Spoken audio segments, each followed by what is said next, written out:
இன்றே டவுன்லோட் செய்து உங்கள் ஃபேவரட் ஷோக்களை என்ஜாய் பண்ணுங்க. காலையில மித்ரா ஸ்லிப் ஆகி விழுந்ததுல அவ முதுகு சுளுக்கு பிடிச்சிருச்சு. அவளால அந்த பக்கம் இந்த பக்கம் அசைய கூட முடியல. ரொம்ப பெயின்ல கஷ்டப்படுறா. அதனால உடனடியா ஹாஸ்பிட்டல் கூட்டிட்டு போய் போய் கார் எடுங்க. நான் போய் மித்ராவை கூட்டிட்டு வரேன். சுளுக்கா? சுளுக்குக்கு ஆஸ்பத்திரி போவீங்களா? நல்லா கதையா போச்சு. இப்படி சுளுக்குக்கு ஆஸ்பத்திரி போனீங்கன்னா அப்புறம் அந்த எலும்ப காணோம் இந்த எலும்ப காணோம்னு சொல்லி ஆபரேஷன் பண்ணி ஆஸ்பத்திரியில படுக்க வச்சிருவாங்க. இந்த மாதிரி சுளுக்குகள்லாம் நாட்டு வைத்தியம் கை வைத்தியம் தான் ஒர்க் அவுட் ஆகும். என்ன சொல்ற? சுளுக்குக்கு நாட்டு வைத்தியமா? சரி, அப்படியே இருந்தாலும் இந்த சிட்டில அந்த மாதிரி எங்கேயோ யாரோ ஒருத்தர் இருப்பாங்க. அவங்கள தேடி கண்டுபிடிச்சு போற வரைக்கும் மித்ரா எப்படி வலி தாங்குவா? சுளுக்கு எடுக்கிறது ரொம்ப ஈஸி. எந்த இடத்துல சுளுக்கு பிடிச்சிருக்கோ அங்க எண்ணெயை ஊத்தி சரக்கு சரக்கு சரக்குன்னு நீ விட்டா சுளுக்கு பறந்து போயிட போகுது. என்ன சொல்றீங்க நீங்க? நீங்க சொல்ற வைத்தியம் எல்லாம் ஆஸ்பத்திரி இல்லாத காலத்துல வேணா சரியா வரும். ஆனா இப்போ இதெல்லாம் வேலைக்கே ஆகாது.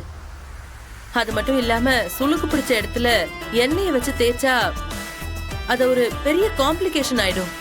சின்னதா இருக்கிற விஷயம் பெருசா போய் முடிஞ்சிடும்.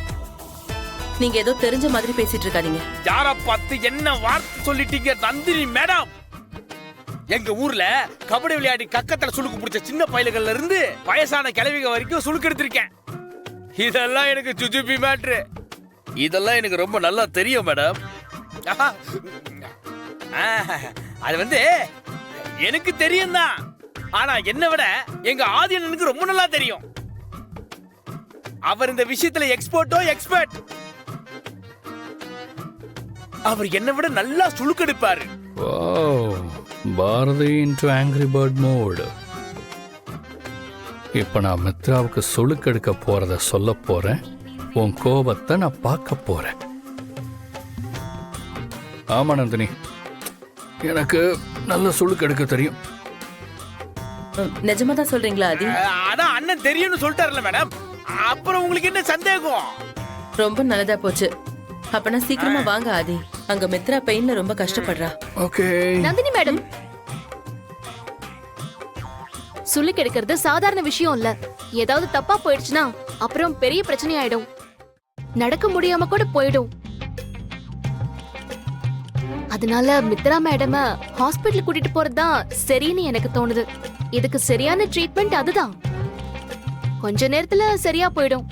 அதை விட்டுட்டு இந்த கை வைத்தியம் நாட்டு வைத்தியம் எல்லாம் பண்ணி ஏதாவது தப்பாயிட போகுது. நந்தினி, பாரதி ஏதோ புரியாம பேசிட்டு இருக்காங்க. நான் சுளுக்கு எடுக்கிறதுல எக்ஸ்பர்ட். சுளுக்கு இருக்கிற இடத்துல நல்லா எண்ணெயை வச்சு ஒரு டெக்னிக்கா தேய்ச்சி இழுத்து விட்டோம்னா சுளுக்கு இருக்கிற இடமே தெரியாம போயிடும். சார், நீங்க இது வரைக்கும் சுளுக்கு எடுத்து நான் பார்த்ததே இல்லையே. என்ன பாரதி இப்படி கேக்குறீங்க? சுளுக்கு எடுக்க தெரியும்னு நான் என்ன போர்டா வச்சுக்க முடியும்? இதெல்லாம் சின்ன வயசுல எங்க அம்மா எனக்கு சொல்லி கொடுத்த டெக்னிக். சூப்பர்ண்ணே. நீங்க சொல்றத கேட்டாலே சூப்பரா நீங்க சுளுக்கு எடுப்பீங்கன்னு தெரியுது. வாங்க வாங்க, டைம் வேஸ்ட் பண்ணாதீங்க. இந்த காப்பியை குடிச்சிட்டு தெம்பா போய் சுளுக்கு எடுங்க. நீயே குடுற. எக்ஸ்கியூஸ் மீ, கொஞ்சம். தேங்க்யூ.